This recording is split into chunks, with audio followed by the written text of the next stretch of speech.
The desk set review. Take one. Hi, my name is Manuel, and I will be discussing the 1955 play named The Desk Set by William Marchand. The 1955 Desk Set play by William Marchand is an American romantic comedy. The plot of this play is a pleasant comedy about a network research office whose staff is knowledgeable working women are convinced that the computer installed by the new methods engineer is going to send all of them to an unemployment office. The characters in this play range from managers, efficiency experts, executives, and reference department secretaries. The names of the characters are Bunny Watson, head librarian and office manager. The secretaries are Peg, Ruthie, and Seidel. Richard Sumner, the efficiency expert. Abe Cutler, an executive at the company, and Miss Warner, the electronics expert. Now I'm about to be passing the mic to my good friend, Chucky.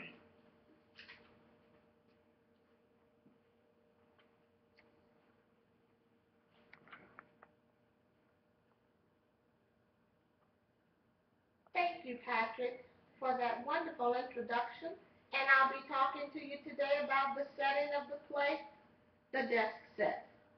The play takes place at the reference department of a company situated in an office building somewhere in Midtown Manhattan.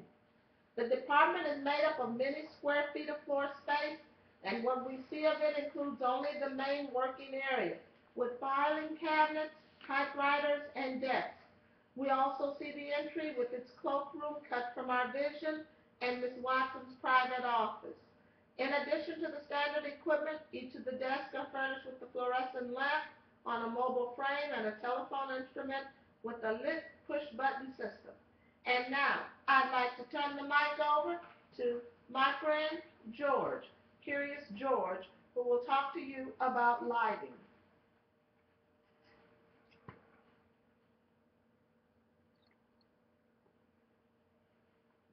Hi everyone, my name is George.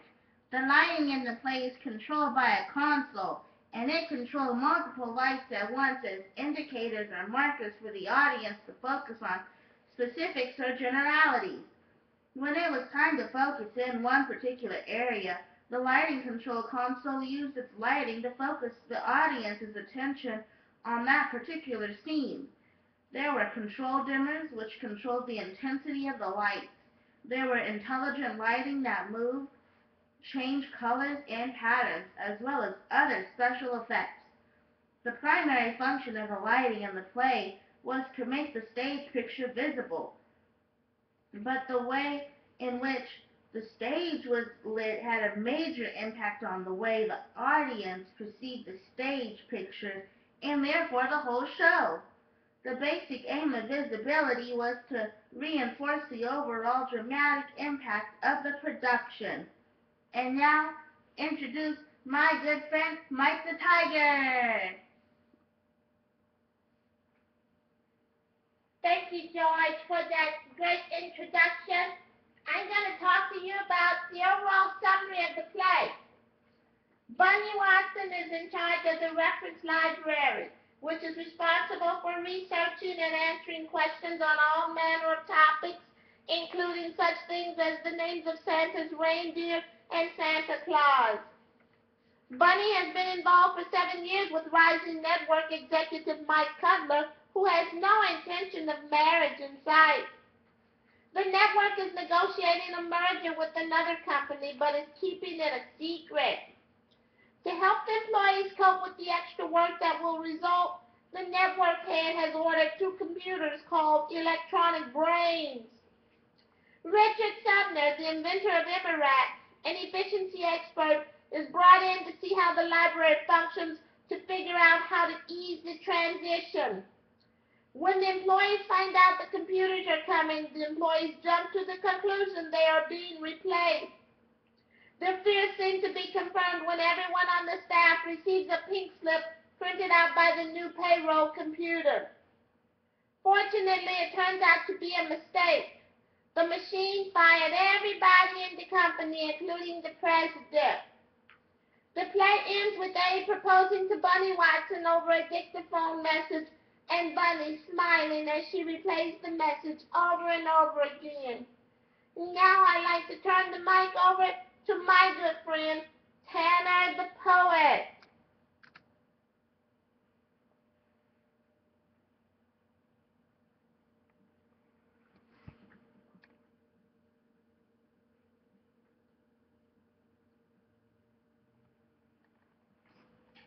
A few of the everyday comparisons that I made with regards to the play was with the stereotyping of gender roles within this play was that the office secretaries were stereotyped as females. This implied that only women could be secretaries and that only the men could be executives. Also, Bunny was waiting to be asked to the dance and to be married. The other women were also looking for men in the company to date. Another comparison had to do with technology. In the play, people did not have access to encyclopedias nor dictionaries, and this was the information department that had reference books at their fingertips for the whole world to call into them and find out the answers to their questions. There was the fear of technology taking over their jobs.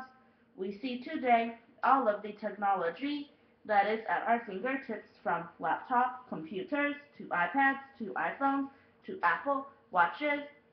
And in this particular play, it was the installation of a computer, an electronic brain that stirred up a huge commotion. Today, reference departments and even libraries with books are a thing of the past. Librarians are being replaced with technology, the internet, with information at our fingertips with just the touch of a button or a screen. These are things to think about. Thank you.